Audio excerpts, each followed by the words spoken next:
With early diagnosis, it could have been so different for me.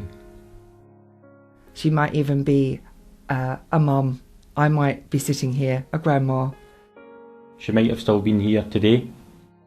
If it was diagnosed at an early stage, before it spread, there's a chance you can have an operation. The children would have had their daddy longer. It would have been different if I was diagnosed earlier, if I'd been listened to. If they could have somehow picked up that these were early warning signs, I know Nicki would be here today.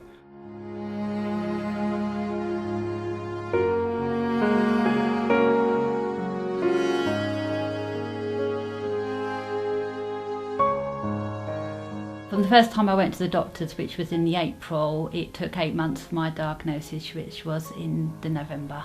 She presented herself at her GP on at least 10 occasions.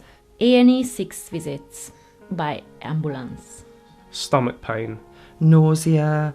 Pain in her legs. Weight loss. Vomiting, a general feeling of unwell. Tragically, the doctors there, and including a senior registrar, dismissed Nicki's symptoms.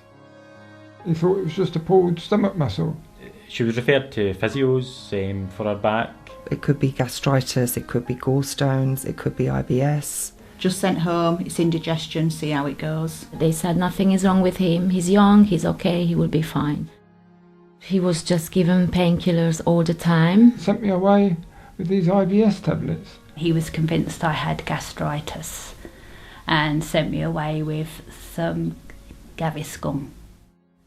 It was the last thing that we were expecting. As soon as he said pancreatic cancer, I thought, well, there's no hope, because I knew what that meant.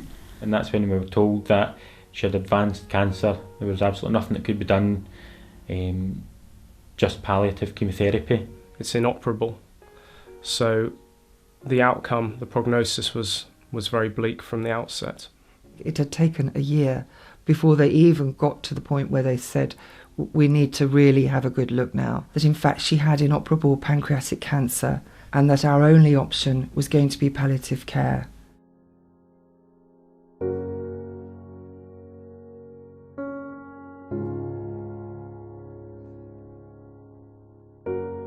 Knowing that Joshua grows up and will continue to grow up without his mummy is just devastating.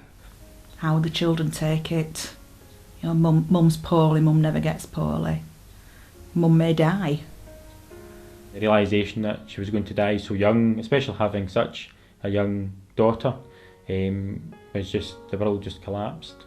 I promised her that she wouldn't go anywhere else overnight ever again, that she was going to be staying with us. She died with myself and her brother at her side. And he died less than 7 months later at the age of 41. At the end, Nicki was admitted to the Royal Free Hospital, and we thought she was going to be home in a couple of days. She died just 2 weeks later, and I was at her bedside for that whole time. I didn't leave the hospital, and we managed to be together for every minute of those last few weeks.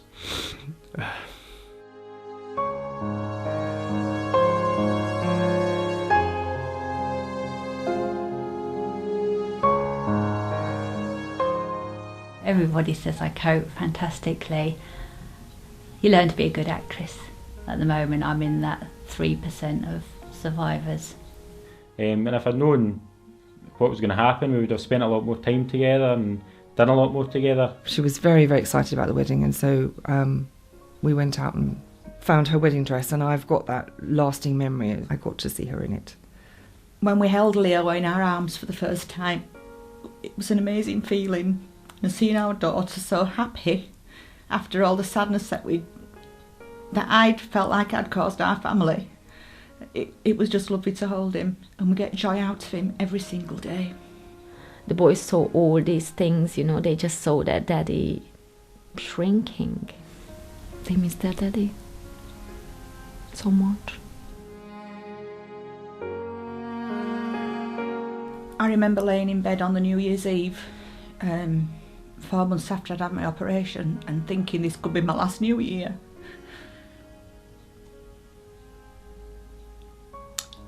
And then every year I see another Christmas and I just think how lucky I am. The smile I remember when Joshua was born, when we got engaged, our wedding day, all of those incredible memories, and those can't be taken away.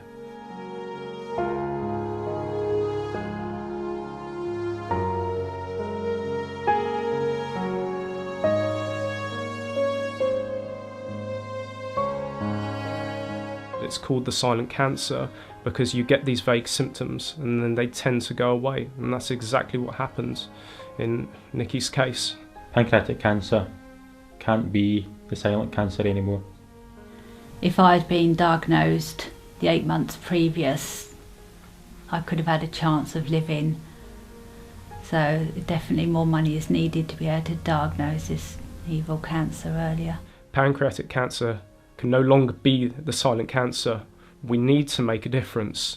More needs to be done to stop this disease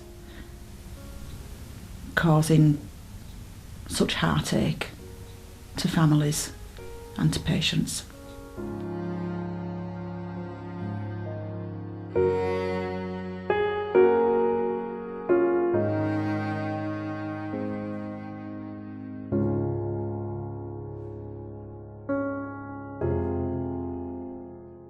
I question, was there more that I could have done, more that I should have done, certainly more that the doctors should have done. And I live with that every day.